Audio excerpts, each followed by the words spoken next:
देखो, जहां तक एलएलपी की बात है तो उतना बड़ा क्वेश्चन बैंक नहीं है जितना कंपनीज का है, छोटा सा है, फटाफट हो भी गया। ठीक है, आइए। एलएलपी का कुछ पोर्शन आपके फाउंडेशन में है और कुछ पोर्शन सीए इंटर में है। उसी तरीके से कंपनीज एक्ट का इंट्रोडक्टरी पोर्शन ही फाउंडेशन में है, मेजॉरिटी पोर्शन इंटर में है। भारी वाला पोर्शन इंटर में है कंपनीज एक्ट का। आइए क्वेश्चन बैंक करना स्टार्ट करते हैं। Question number one, who are the individuals which shall not be capable of becoming a partner of a limited liability partnership। या कौन बन सकते हैं, किसी भी तरीके से पूछ लें, बात तो वही पूछ रहे हैं कि सर कौन एलिजिबल है कि सर इंडिविजुअल या फिर बॉडी कॉर्पोरेट हो सकते हैं पार्टनर्स। इंडिविजुअल केपेबल नहीं है जब वो अनसाउंड माइंड का हो, या फिर उसने अप्लाई कर रखा है कोर्ट में to be adjudicated as an insolvent, या फिर इज एन अनडिस्चार्ज इंसॉल्वेंट, कि सर ये लोग नहीं एलएलपी में पार्टनर्स बन पाएंगे। दूसरी बात, सर कहीं और लिखा हुआ है, इस पॉइंट में नहीं, सेक्शन 5 में नहीं लिखा हुआ है, पर कहीं और लिखा हुआ है, minor can not be a partner in a LLP, neither he can be added only for profits, just like in case of partnership 1932। वहां पर क्या होता है, माइनर को पार्टनर जैसे तो एडमिट नहीं किया जा सकता, लेकिन माइनर को ओनली फॉर प्रॉफिट्स जरूर एडमिट किया जा सकता है, पार्टनर जैसे नहीं। He is not into representative capacity. जैसे 1932 में तो म्यूचुअल एजेंसी एजेंट्स होते हैं ना, पार्टनर्स एक दूसरे के, तो सर माइनर पार्टनर नहीं है तो वो बाइंड नहीं कर सकता। बट 1932 में तो म्यूचुअल एजेंसी होती है बिटवीन द पार्टनर, सारे पार्टनर्स एक दूसरे के एजेंट और सारे पार्टनर्स एक दूसरे के प्रिंसिपल होते हैं, सब एक दूसरे को अपने काम से बाइंड कर सकते हैं। जबकि इधर ये जो एलएलपी है, इसमें सर पार्टनरशिप जो है, पार्टनर्स जो है वो केवल एलएलपी के एजेंट होते हैं, पार्टनर्स जो होते हैं। ठीक है, they are not the agent of other partners, so cannot bind them. चलिए, ये तो बेसिक सी बात है, माइनर के लेके एक्सटेंड कर दी अपन ने, तो कौन हो सकते हैं और कौन नहीं हो सकते हैं ये अपन ने समझ लिया एलएलपी में partner. Second, sir what are the effects of registration of a LLP, कि सर वो स्यू और स्यू भी कर सकती है, उस पर भी स्यू हो सकता है, कि सर वो प्रॉपर्टी होल्ड कर सकती है, चाहे वो मूवेबल हो, इमूवेबल हो, टेंजिबल हो, इंटेंजिबल हो, एक्वायर कर सकती है, ओन कर सकती है, होल्ड कर सकती है, डिस्पोज ऑफ कर सकती है। कॉमन सील यदि डिसाइड करती है तो हो सकती है कि सर वो सारे वो दूसरे काम कर सकती है जो कि बॉडी कॉपरेट कर सकते हैं, सिवाय कुछ कामों के जो कि जो कि एक नेचुरल पर्सन कर सकता है, उसके अलावा वो सारे काम जो आर्टिफिशियल पर्सन कर सकता है वो सारे कर सकती है। आता है अपने को next, meaning and characteristics of LLP. Characteristics तो सर 16 होती हैं कैरेक्टरिस्टिक्स। ठीक है, तो उसमें से जो भी जरूरी है, मतलब जो सारी नहीं पूछेंगे आपसे, इस बात के लिए आप कंफर्म रहो कि सारी की सारी नहीं पूछी जाएंगी। बोलेंगे एक्सप्लेन एनी 4 या 5 कैरेक्टरिस्टिक्स ऑफ एलएलपी, तो वो 4-5 जो भी आपको पसंद है, जिनमें आपको लगता है कि हाँ आप अच्छे से एक्सप्लेन कर पाएंगे, वो आपको चूज कर लेनी है। या फिर कोई पर्टिकुलर कैरेक्टरिस्टिक्स खुद बता देंगे कि हाँ ये वाली एक्सप्लेन करो, ये 4 या 5 कैरेक्टरिस्टिक्स एक्सप्लेन करो, तो वो आपको करनी है। दर्शित बोल। सर तो सब्जेक्टिव स्टडी नहीं कर सकते ना इसमें? क्या बोल रहे हो? सब्जेक्टिव स्टडी नहीं कर सकते ना, मतलब गिनी चुनी कर लो बाकी की रहने दो। नहीं नहीं नहीं भैया, सेलेक्टिव स्टडी नहीं करनी है, तू सब्जेक्टिव नहीं सेलेक्टिव बोलना चाहिए था। हाँ sir sir, sorry. Selective study, मेरी अंग्रेजी इतनी अच्छी नहीं है रे, इसलिए बोल रहा हूँ मैं। ठीक है, तो सेलेक्टिव स्टडी नहीं करनी है, नहीं करनी, क्योंकि इंडिविजुअली भी किसी एक पर्टिकुलर पॉइंट पे भी उठा के क्वेश्चन आ सकता है, जैसे कि कॉमन सील इन एलएलपी। तो सर वहां कंपनीज में तो अपन ने क्या पढ़ा था कि सर कंपनी सेक्रेटरी है तो क्या होगा, और कंपनी सेक्रेटरी नहीं है तो क्या होगा, और वो बात यहाँ अपन ने वैसा कुछ पढ़ा नहीं है। ठीक है, यहाँ अपन ने क्या पढ़ा है कि सर कंपलसरी तो नहीं है, लेकिन सर यदि रखते हो अपने यहाँ पर प्रोविजन एलएलपी में कॉमन सील का, तो फिर उस सील को, फिजिकल सील को कस्टडी में रखना है सम रेस्पॉन्सिबल ऑफिसर के, और उसको ठोकना है कम से कम 2 डेजिग्नेटेड पार्टनर की मौजूदगी में ही अफिक्स करना है। अब यहाँ अलग पॉइंट्स हैं उस एलएलपी में उससे रिलेटेड, ठीक है। तो पूछ लिया कॉमन सील को और आपने फंडे लगा लिए कि कॉमन सील क्या है, बस लिख दूंगा, कंपलसरी नहीं है, चाहो तो रखो चाहे तो नहीं रखो, और बाकी का नहीं आता है तो फिर कैसे करोगे। इसी पे क्वेश्चन बना दिया, मान लो कि एक डेजिग्नेटेड पार्टनर इंडिया से बाहर रहता था, एक डेजिग्नेटेड पार्टनर इंडिया में रहता था, हो सकता है ना at least one of the two designated partner should be resident in India. याद आ रहा है एलएलबी में? Yes sir. तो अब ऐसी एलएलपी जिसमें एक फॉरेन में रहता है और एक रेजिडेंट इन इंडिया है, उस एलएलपी ने कॉमन सील को अडॉप्ट कर लिया है, तो अब वो ठोक पाएगी क्या इसको? नहीं सर, क्योंकि दो ही है, दो ही डेजिग्नेटेड पार्टनर है और एक बाहर बैठा है, तो फिर इस कॉमन सील को अफिक्स ही नहीं कर पाएंगे, because it needs to be affixed in the presence of at least two designated partner. हाँ, इस एलएलपी में तीन डेजिग्नेटेड पार्टनर हैं, एक बाहर रह रहा है, दो तो रेजिडेंट इन इंडिया, तो उन दोनों की मौजूदगी में अफिक्स करना फिर पॉसिबल हो जाएगा। तो इसी पे, इसलिए सेलेक्टिव स्टडी का दौर गया।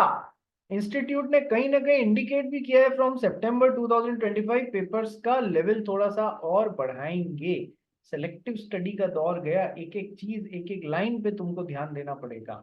तो ये तो 16 कैरेक्टरिस्टिक्स या सेलिएंट फीचर्स ऑफ एलएलपी हो गए, ठीक है। मीनिंग क्या है कि sir limited liability partnership new form of legal business entity है, ऑल्टरनेट बिजनेस व्हीकल है। ऑल्टरनेट किसका सर? कंपनी का है। लो कंप्लायंस कॉस्ट है, ठीक है। और दोनों के बेनिफिट मिलते हैं, लिमिटेड लाइबिलिटी का भी बेनिफिट मिलता है, फ्लेक्सिबिलिटी ऑफ पार्टनरशिप का भी बेनिफिट मिलता है। फ्लेक्सिबिलिटी ऑफ पार्टनरशिप कैसे कि सर एग्रीमेंट के थ्रू ऑपरेट करती है ये एलएलपी, एग्रीमेंट के थ्रू, इसलिए वहां जैसी पार्टनरशिप जैसी फ्लेक्सिबिलिटी भी मिलती है, ठीक है। लो कंप्लायंस कॉस्ट भी मिलती है इन कंपैरिजन टू कंपनी, और कंपनी के फायदे भी मिल जाते हैं, ठीक है। कॉर्पोरेट स्ट्रक्चर और पार्टनरशिप दोनों के बेनिफिट्स मिलते हैं, इसलिए उसके बीच का हाइब्रिड कहलाती है। अच्छा, यहाँ एक चीज लिखनी रह गई है, डिफाइन एलएलपी। तो सर क्या लिखोगे? As per LLP act, LLP means a limited liability partnership which is formed under this act. This act means LLP act 2008, वो लिखना रह गया है, वो ऐड कर देंगे इसमें, ठीक है। ये आप कर लोगे, एक्सप्लेन एज रिक्वायर्ड, बार बार इसके नोट्स, मतलब इसको बढ़ाने का कोई मतलब नहीं है नंबर ऑफ पेजेस को। दो बातें, जो लोग नए हैं या जिन्होंने अभी तक खुद को रजिस्टर नहीं किया है आईसीएआई के साथ में, ऐसे है ना, कविश कर लिया क्या आईसीएआई के साथ में खुद को रजिस्टर? तो नारियल फोड़ के मुहूर्त निकाल के फिर करेगा, वेट कर रहा है क्या कि अच्छा सर मिस ने बोला कि अगले साल कर, 11th में मत कर। तू 11th में इसलिए नहीं कर रहा? अच्छा ठीक है, तो फिर एक काम करना कि सर जो भी मॉड्यूल है ना, कम से कम उनके प्रिंट आउट्स लेके रख ले, या फिर अभी कल परसों में 2-4 दिन में रिजल्ट आ रहा है, जो पास हो जाए उससे उसके मॉड्यूल के प्रिंट आउट मांग लेना। इतना तो कर सकता है कि मॉड्यूल की कॉपी दे दो मेरे को, तेरा प्रिंट आउट का खर्चा बच जाएगा, क्योंकि ठीक है अगस्त 2024 वाला एडिशन होना चाहिए, वो ही अभी तुम लोग के लिए भी, मतलब अभी फर्दर सितंबर 25 के लिए भी अभी तक अगस्त 2024 का ही एडिशन चल रहा है, बस इतना इंश्योर कर लेना। वो वाला ले रहा है तू, जिससे भी ले रहा है। मिदुष, और वो मैंने ना वो लॉ की किताब ही नहीं मिल रही, वो आईसीआई की साइट पे अवेलेबल ही नहीं है। अब मैं करूँ क्या, मुझे पता ही नहीं चल रहा। हाँ मिदुष तू पर वो 12th, अवेलेबल नहीं तो।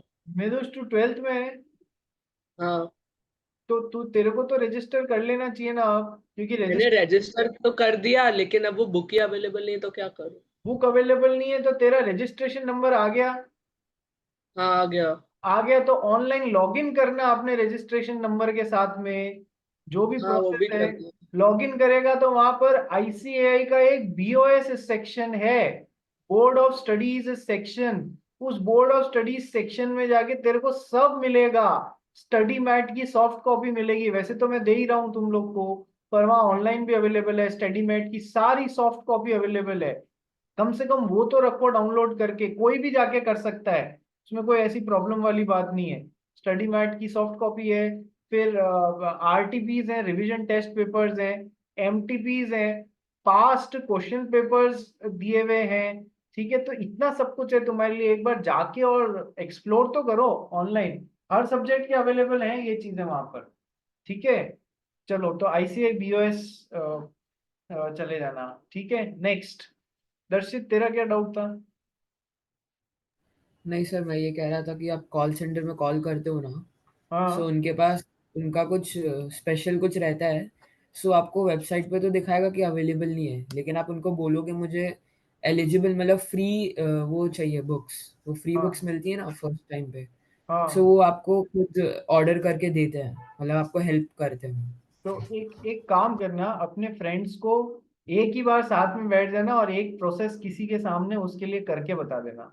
ठीक है, तो बाकी सब लोग भी अपने अपने घर पे कर लेंगे, 5-10 मिनट निकालना सबकी भलाई के लिए। चलो आ जाओ। ठीक है। नेक्स्ट आते हैं कि sir state the essential elements to incorporate a LLB. कि सर एलएलबी इनकॉर्पोरेट करने के लिए क्या क्या बातें जरूरी हैं, what all things are required to incorporate a LLB. Sir LLB act 2008 के अनुसार सर सबसे पहले आपको, मतलब सबसे पहले मतलब one of the essential elements is और one of the steps is complete and submit the incorporation document. कल पढ़ा था ना अपन ने कि एलएलबी रजिस्टर करने के लिए इनकॉर्पोरेशन डॉक्यूमेंट और उसके साथ में एक स्टेटमेंट भी लगता है। ठीक है, तो सर हमको कंप्लीट करके इनकॉर्पोरेशन डॉक्यूमेंट सबमिट करना है, उसके साथ में सर वो स्टेटमेंट भी होगा, फीस भी होगी, वो सब बातें ठीक है। नेक्स्ट, कम से कम 2 पार्टनर्स होने चाहिए, चाहे वो इंडिविजुअल हो या बॉडी कॉर्पोरेट हो, उससे कोई फर्क नहीं पड़ता है। तीसरी बात, सर एक रजिस्टर्ड ऑफिस होना चाहिए इंडिया में जिसपे कि सारे कम्युनिकेशंस भेजे जाएंगे और रिसीव किए जाएंगे। ठीक है सर, कम से कम 2 पार्टनर्स तो ठीक है, कम से कम 2 डेजिग्नेटेड पार्टनर्स भी तो जरूरी होते हैं बनाने के लिए। यस सर, जिनमें से कम एक इंडिया में रेजिडेंट होना चाहिए, at least one of them should be resident in India. ठीक है, क्या इनका काम होता है कि sir responsible for compliances of the LLP. ठीक है, next, a person or nominee of a body corporate intending to be appointed a designated partner for LLP। देखो, यदि वो बॉडी कॉर्पोरेट है ना, तो बॉडी कॉर्पोरेट को अपना एक natural person as a nominee appoint करना पड़ेगा, जिसको हम लोग इंडिविजुअल बोलते हैं। तो सर वो है, तो डेजिग्नेटेड पार्टनर इंडिविजुअल के तौर पे वो नॉमिनेट करेंगे, वो अपॉइंट होगा। अच्छा, डेजिग्नेटेड पार्टनर अपॉइंट होने के लिए पहले डीपिन नंबर लेना पड़ता है, designated partner identification number. Companies में पढ़ाया था ना, डिन नंबर लेना पड़ता है डायरेक्टर बनने के लिए किसी कंपनी में। तो एलएलपी में क्या होता है, डेजिग्नेटेड पार्टनर है तो डीपीआईएन नंबर लेना होता है। कहाँ से सर, एमसीए से लेना होता है। ठीक है sir.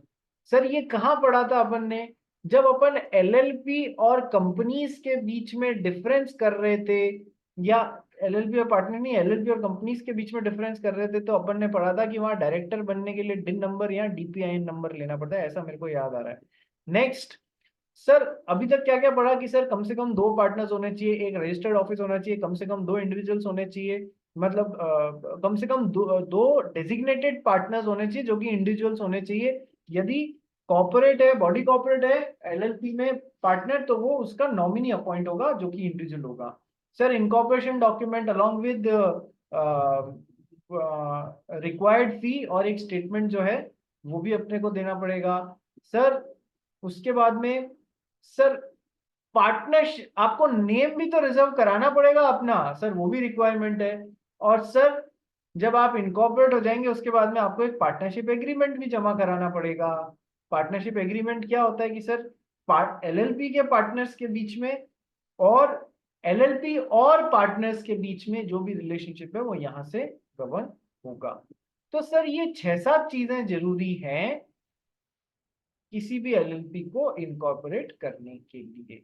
Next, explain the provisions relating to the incorporation of a LLP under the LLP Act 2008। Sir किसी LLP को यदि अपने को इनकॉर्पोरेट करना है तो उससे रिलेटेड क्या क्या बातें जरूरी हैं, तो क्या प्रोविजंस है कि सर 2 प्रोविजंस हैं, एक तो है सेक्शन 11 और दूसरा है सेक्शन 12। कल ही पढ़ाए थे सेक्शन 11 और सेक्शन 12, कल ही पढ़ाए थे ना, बस उसको मैंने थोड़ा सा आपके याद रखने के हिसाब से टैबुलर फॉर्मेट में डाल दिया है। टैब सारी वही चीज है एग्जैक्टली, बस टैबुलर फॉर्मेट में। कि सर सबसे पहले इनकॉर्पोरेशन डॉक्यूमेंट सर किस लिए बनता है, lawful business with a view to profit के लिए। जब 2 जने साथ में आते हैं तो अपना नाम सब्सक्राइब करेंगे on the incorporation document. Business का क्या क्या मतलब है, कोई भी ट्रेड, प्रोफेशन, सर्विस, ऑक्यूपेशन, वो सब बिजनेस में ही आता है। क्या करना पड़ेगा सर, उसको रजिस्ट्रार के साथ में फाइल करना पड़ेगा अलोंग विद सच फी, जो भी फी है उसके साथ में। कौन से रजिस्ट्रार के साथ में? उस स्टेट के रजिस्ट्रार में जहां आपकी एलएलपी का रजिस्टर्ड ऑफिस है। कंटेंट्स क्या क्या इनकॉर्पोरेशन डॉक्यूमेंट के, कि सर ये 7 कंटेंट्स हैं सर। नाम होगा एलएलपी का, प्रेस्क्राइब फॉर्म में होना चाहिए, प्रपोज बिजनेस क्या एड्रेस, ये सब कल अपन पढ़ चुके हैं। नेक्स्ट, उसके साथ में इनकॉर्पोरेशन डॉक्यूमेंट के साथ में एक स्टेटमेंट भी तो फाइल करना पड़ता है सर। वो स्टेटमेंट का इंपॉर्टेंस क्या है, अभी देखना धमाकेदार क्वेश्चंस आएंगे इस पे। तो सर वो स्टेटमेंट क्या होता है कि सर हमने सारी रिक्वायरमेंट्स फॉलो करी हैं और रजिस्ट्रार हमारे इस स्टेटमेंट पे डिपेंड करके और सर्टिफिकेट इशू कर सकता है, ये इंपॉर्टेंस है इसकी। ठीक है, तो सर ये स्टेटमेंट कौन कौन प्रेस्क्राइब्ड फॉर्मेट में होगा, कौन कौन देगा? कि सर एक तो जिसने सब्सक्राइब किया अपना नाम है इनकॉर्पोरेशन डॉक्यूमेंट पे, उनमें से एक जना, और बाहर जिसने प्रोफेशनल कैपेसिटी में हेल्प की है, चाहे company secretary, CA, CS, advocate, ठीक है वो। चलिए सर, फिर पेनल्टीज, यदि कोई स्टेटमेंट जानबूझ के गलत दे दिया, does not believe to be true, ये तो हो गया। फिर अब रजिस्ट्रार क्या करेगा सर, 14 दिन के अंदर एक तो वो रिटेन कर लेगा इनकॉर्पोरेशन डॉक्यूमेंट, और 14 दिन के अंदर सर्टिफिकेट देगा, सर्टिफिकेट ऑफ इनकॉर्पोरेशन आपकी एलएलपी को रजिस्टर करके। ये कंप्लायंस स्टेटमेंट, जो स्टेटमेंट है ये बहुत इंपॉर्टेंट है, इस पे अलग से क्वेश्चंस आ जाते हैं।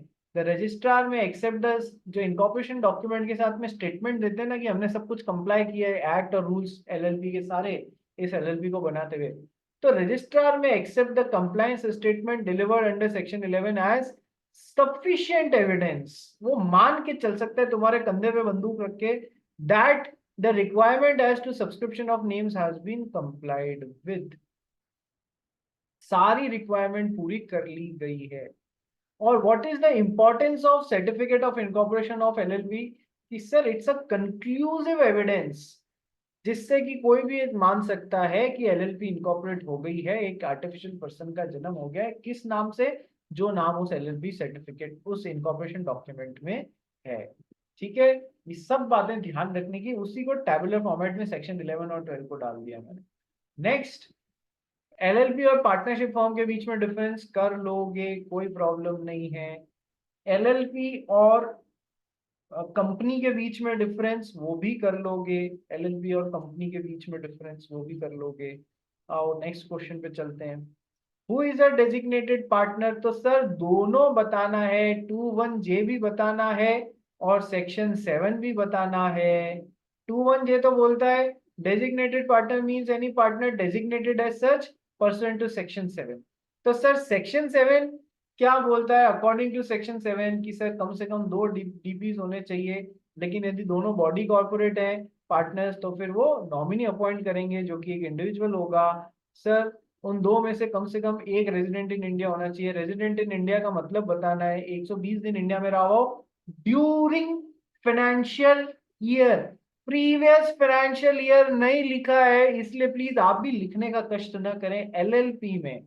ठीक है, नेक्स्ट, यदि इनको ये सारी बातें जो है कि सर डेजिग्नेटेड पार्टनर यदि पहले से बताया हुआ इनकॉर्पोरेशन डॉक्यूमेंट में तो वो डेजिग्नेटेड पार्टनर हो जाएंगे जब एलएलपी इनकॉर्पोरेट होगी। ठीक है, कोई भी बंदा एलएलपी में पार्टनर बन सकता है और पार्टनरशिप से निकल सकता है एज पर एलएलपी एग्रीमेंट। ठीक है सर। नहीं आ रही। ऋचा बांगड़ क्या हो गया? कुछ नहीं सर, मैंने अभी ज्वाइन किया, अभी घर जा रही हूँ क्लास से।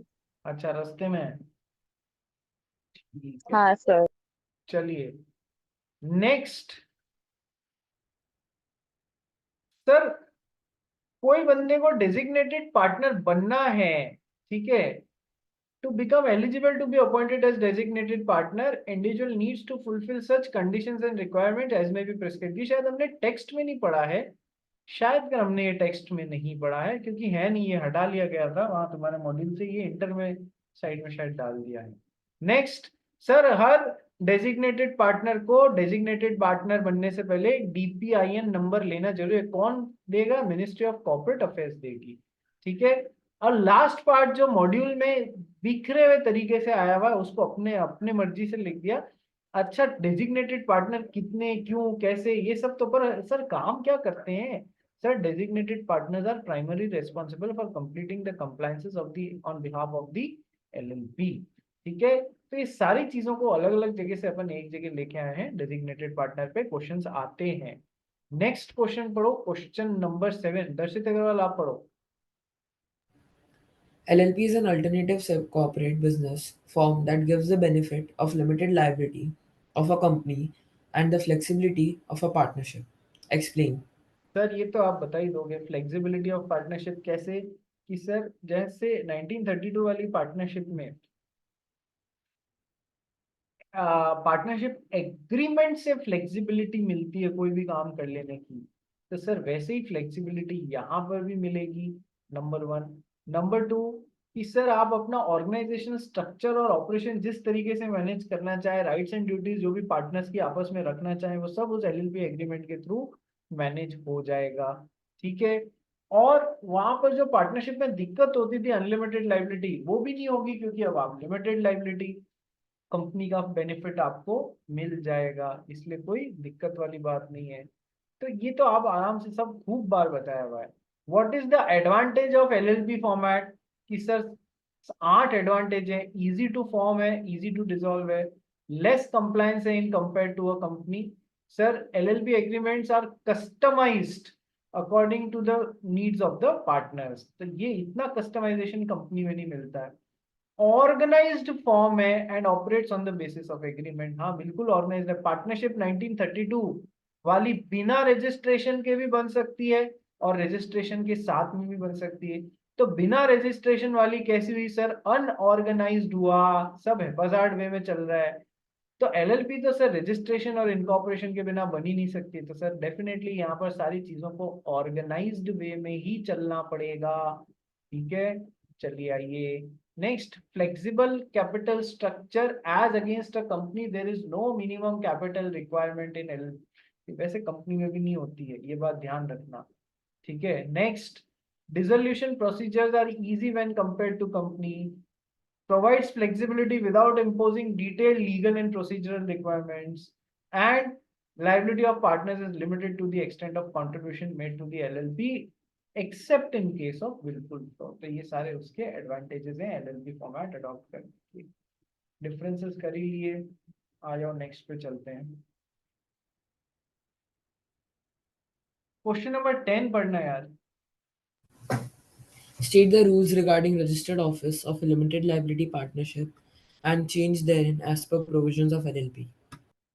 क्या एलएलपी को रजिस्टर्ड ऑफिस रखना जरूरी है? हाँ सर, रजिस्टर्ड ऑफिस के बिना थोड़ी ना काम चलेगा। रजिस्टर्ड ऑफिस कहाँ होगा सर? उस आरओसी के अंडर काम करेगा जो उस स्टेट के लिए अपॉइंटेड है, जहां आप अपनी एलएलपी का ऑफिस खोल रहे हो वहां के लिए जो भी आरओसी, उसके साथ में आप रजिस्टर्ड ऑफिस रखोगे। काम क्या आता है कि सर जो भी कम्युनिकेशंस भेजने हैं वगैरह वगैरह, जो भी डॉक्यूमेंट्स वगैरह कुछ सर्व करने हैं एलएलपी के ऊपर, तो सब उसके रजिस्टर्ड ऑफिस पे भेजे जाएंगे। क्या चेंज किया जा सकता है रजिस्टर्ड ऑफिस को?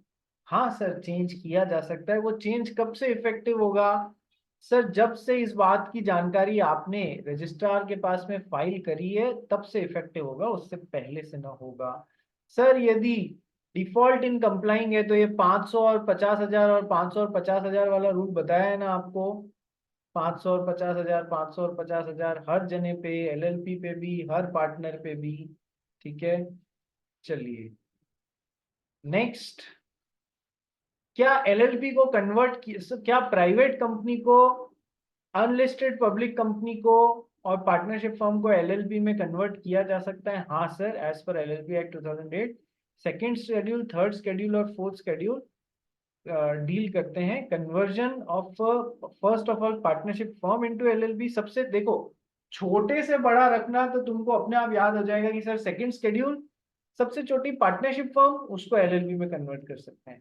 अब यदि कंपनी की बात करें तो सर प्राइवेट कंपनी छोटी होती है ना in comparison to a public company. Yes sir. तो sir third schedule private company को एलएलपी में कन्वर्ट करने के से रिलेट करता है। Fourth schedule sir public company में केवल अनलिस्टेड पब्लिक कंपनीज कन्वर्ट हो सकती हैं, तो उसको इनटू एलएलपी में कन्वर्ट करते हैं। Next, define small LLP. Question आते हैं स्मॉल एलएलपी पे कि सर क्या, जिसमें कि कंट्रीब्यूशन सारे पार्टनर्स का मिला के 25 लाख रुपए से ज्यादा का नहीं जाए, और such higher amount not exceeding 5 crore rupees as may be prescribed. ये क्या बताया था, भविष्य में सरकार को लिमिट इंक्रीज भी करनी होगी तो 5 करोड़ तक कर सकती है कंट्रीब्यूशन की लिमिट। अभी क्या है, अभी 25 लाख तक है। तो एंड दूसरी बात sir, turnover as per statement of account and solvency, ये पूरा वर्ड इंपॉर्टेंट है। Turnover as per statement of account and solvency for which year sir, immediately preceding financial year, इस साल का नहीं पिछले साल के हिसाब से कैलकुलेट करना है। It does not exceed 40 lakhs but such higher amount not exceeding 50 crore. भविष्य में यहां तक इंक्रीज करते, अभी 40 lakhs है। इधर कोई और या फिर कोई दूसरा जो भी टर्म्स एंड कंडीशंस प्रेस्क्राइब करें वो आपको फुलफिल करने की जरूरत है। तो आप स्मॉल एलएलपी के लिए दिस एंड दिस और दिस एंड दिस और दिस, क्या ये बात समझ में आई? Yes sir. आपको कंफ्यूज कैसे कर सकते हैं, आपको बोल सकते हैं कि देखो एक एलएलपी की डिटेल्स हम आपको दे रहे हैं, आपको बताना है वो स्मॉल एलएलपी है या नहीं है। ठीक है कि सर पहला क्राइटेरिया क्या, कि सर फर्स्ट क्राइटेरिया इज कि उसमें जो कंट्रीब्यूशन है पार्टनर्स का वो 24 लाख रुपए है। ठीक है, तो पहला क्राइटेरिया तो मैच हो गया सर, 25 लाख तक होना चाहिए, उससे ज्यादा नहीं होना चाहिए। कि सर जो सेकंड क्राइटेरिया है दैट इज टर्नओवर, वो जानकारी दी कि इस साल 25-26 का तो है 45 lakhs और प्रीवियस ईयर का है 24-25 का है 39,50,000। तो अब आपको बताना है, मतलब इसको थोड़ा सा घुमा के बताएंगे कि पिछले साल एलएलपी का टर्नओवर इतना था जो कि इस साल बढ़ के इतना हो गया, ऐसे थोड़ी दो अलग अलग लाइनों में बता देंगे आपको। तो आपको बताना है कि ये स्मॉल एलएलपी हो सकती है या नहीं। तो सर हमें तो दोनों चाहिए, दिस एंड दिस, और या फिर कोई दूसरी चीज प्रेस्क्राइब कर दी। तो सर क्या यहाँ कौन से साल का काम आने वाला है, sir immediately preceding financial year का टर्नओवर काम आने वाला है। तो सर उस हिसाब से तो क्राइटेरिया मैच हो गया ना, 40 लाख के अंदर अंदर है। हाँ सर, तुम कंफ्यूज हो जाओगे, अरे यार इस साल तो 45 लाख हो गया ना, तो फिर स्मॉल एलएलपी का बेनिफिट थोड़ी मिलेगा।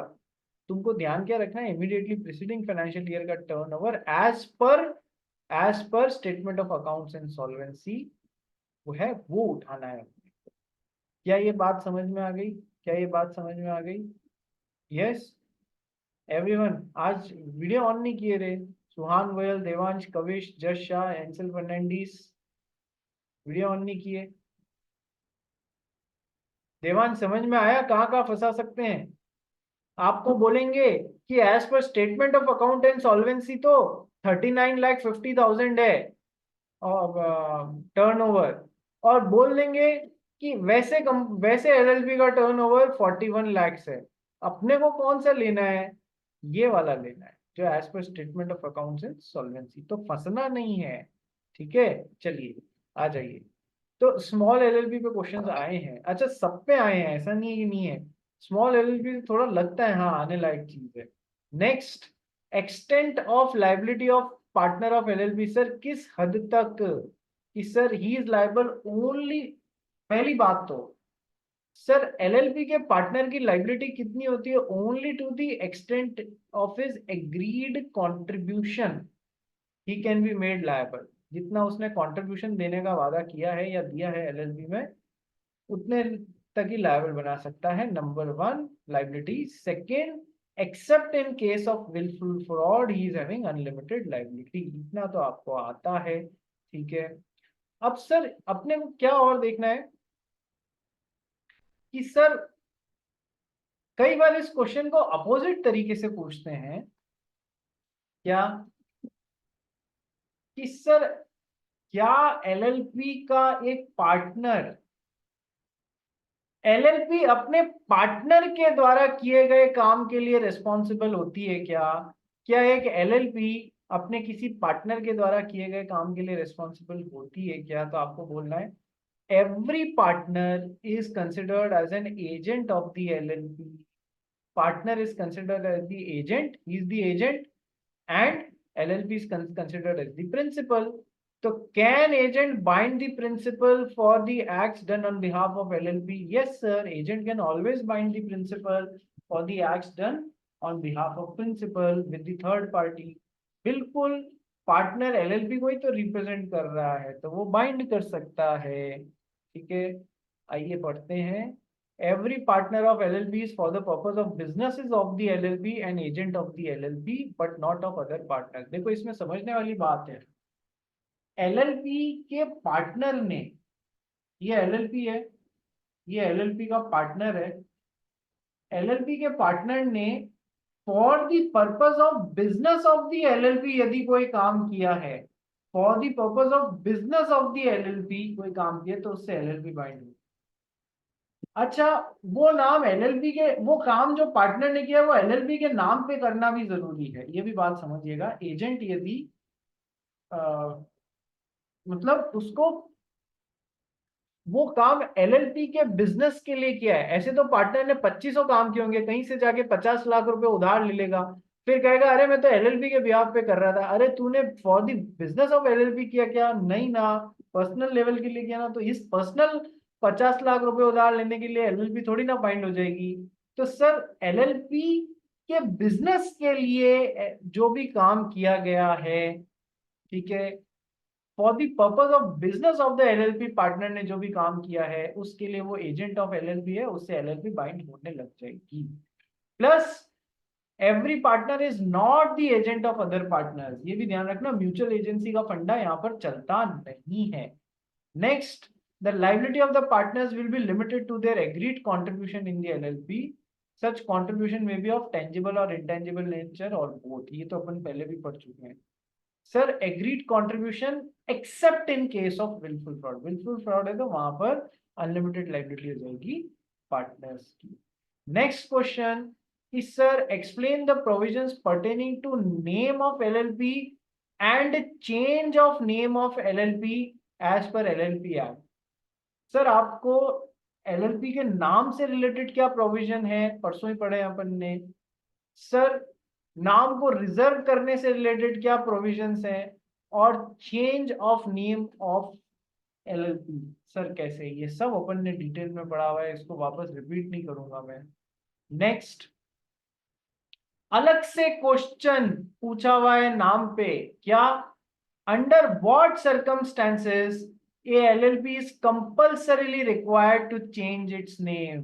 याद आ रहा है सेक्शन 17, जहां पर आपका नाम किसी एग्जिस्टिंग एलएलपी या कंपनी या registered trademark under the trademark registration act of 1999 उससे या तो एग्जैक्टली मैच कर जाता है या फिर टू नियरली रिजेंबल कर जाता है, तो फिर आपको नाम चेंज करने के लिए बोला जा सकता है। वो लैंग्वेज बड़ी इंपॉर्टेंट है सेक्शन 17 की, ये बात ध्यान रखना। तो सर इधर ऊपर तो क्वेश्चन में क्या पूछा है देखो कि सर नेम और चेंज ऑफ नेम से रिलेटेड प्रोविजंस बताइए, तो आपने 15, 16, 17 डिस्कस किया। इधर क्या पूछ रहा है कि सर वो सर्कमस्टेंसेस बताइए जहां पर एलएलपी को कंपल्सरीली उसका नाम जो है वो चेंज करने के लिए बोला जा सकता है। तो सर स्पेसिफिकली सेक्शन 17 के बारे में पूछ रहे हैं, उसकी डिटेल देना, ठीक है।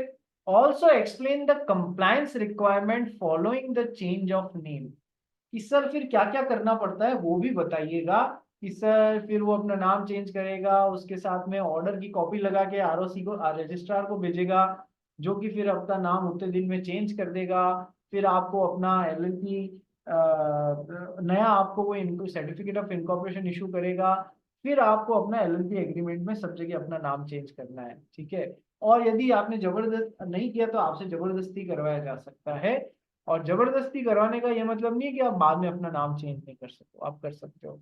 तो also explain the compliance requirement following the change of name and the consequences in if any in case of default therein। Sir आपको नाम चेंज करने का बोला था पर आपने डिफॉल्ट कर दिया, आपने नहीं किया, तो पूरा सेक्शन 17 पूछ रहा है। मैंने सिंपली यहाँ इसको रिपीट वापस नहीं किया क्योंकि ऊपर भी दिखा है discuss only section 17 as given in above answer in full. ये मत लिख के आ जाना, ठीक है, जो ऊपर सेक्शन 17 दिया हुआ है ना वो लिख के आना। चलिए नेक्स्ट, कि सर फॉरेन एलएलपी कौन होती है प्लीज बताइए।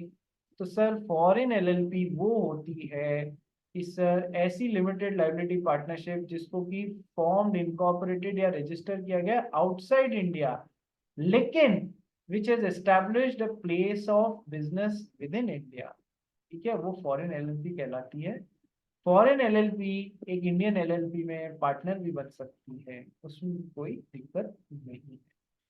चलिए अब एग्जाम में आए हुए कुछ क्वेश्चन जो लेटेस्ट हैं थोड़े से, वो पहले क्या होता था एलएलपी में केवल और केवल थ्योरेटिकल क्वेश्चन आते थे, only theoretical question, but from now onwards जब से ये पेपर पैटर्न वगैरह चेंज हुआ है ना सर, केस स्टडी बेस्ड या प्रैक्टिकल क्वेश्चन भी पूछ लिए जाते हैं, या सेमी प्रैक्टिकल क्वेश्चन जिसमें कि सर नाम दे दिए कि ये फलान चंदी मिस्टर एक्स मिस्टर वाई वो ये करना चाहते हैं बताइए क्या, तो सर वो पूछ एक्चुअली में थ्योरेटिकल ही रहे, ऐसे क्वेश्चंस भी आ जाते हैं। चलिए सेम लिंक पे एक बार वापस रिज्वाइन कीजिए ताकि अपन आगे का क्वेश्चन बैंक खत्म करें। सेम लिंक पे रिज्वाइन कीजिए।